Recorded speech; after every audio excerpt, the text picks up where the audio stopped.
Hi, Bruce Wayne here, and I thought for my first video on this channel that I would teach you how to get rid of the fear of the dark. There are a lot of people with a fear of the dark, and who I'm speaking to is the people who think there's something that's going to come out at them in the dark. I am speaking from experience. I used to be scared of the dark. I would refuse to go to the bathroom if it was midnight. Like, any time from 12 a.m. to 1 a.m. I would refuse to go in there for fear of Bloody Mary. But yeah, I got over it doing this, so I hope this will help people. Okay, so my nightlight stopped working, so I'm always reading scary stories until like 2 a.m. and then I start getting scared. And so what I figured out would help was I had this like blunt pocket knife that I found on the floor. Dangerous. And so I had it closed and I put it on my nightstand. And so if there was something that came out to get me, I could easily reach the pocket knife and like stab them or something. And so,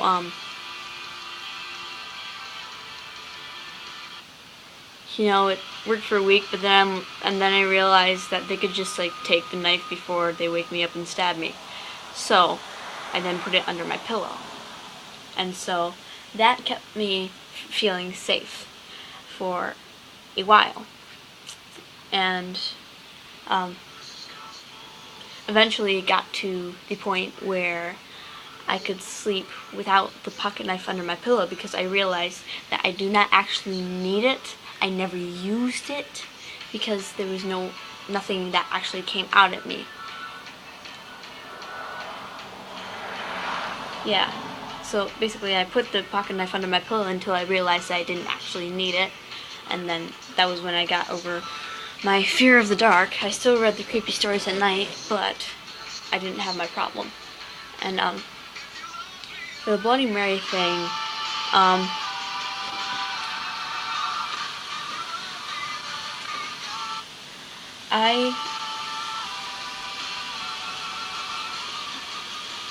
I'd have to remember how I got over my fear of Bloody Mary.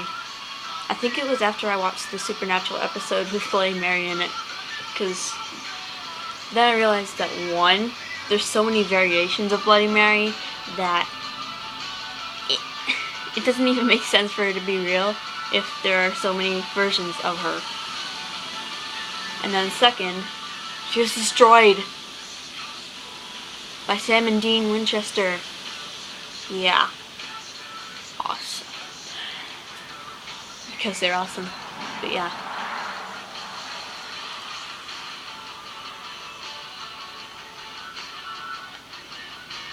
And then I had a fear of a clown crawling out of the bathtub.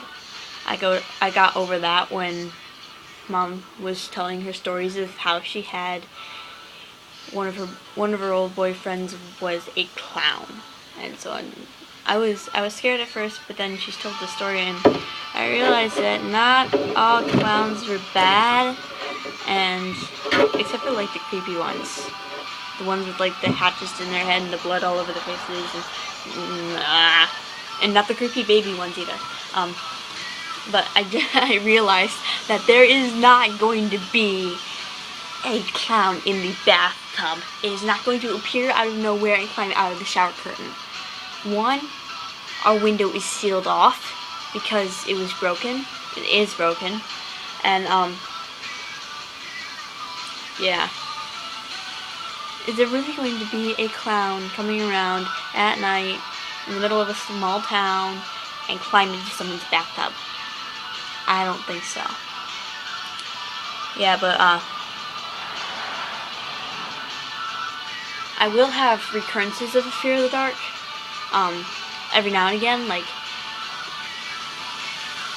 when I'm reading some sort of scary story about Slender Man, somebody gets static in their ears in the story. Sometimes my mind will make me think that I'm hearing static in my ears, although I'm really not. But yeah. So Yeah, that's how to get rid of a fear of the dark, and a fear of Bloody Mary, and a fear of clowns. At least for me. Yeah. And then I got over my fear of Jeff the Killer by becoming violent. Very violent. I scared my science teacher. He told me to write about penguin. So I wrote about a transgender penguin that was a ninja assassin, violent. Yeah. And that was 6th grade. Yeah. Oh, and did I forget the penguin's name was Scooby-Doo? But anyways, yeah, that's how to get over like those fears and stuff. So yeah, that's all. Bruce Wayne is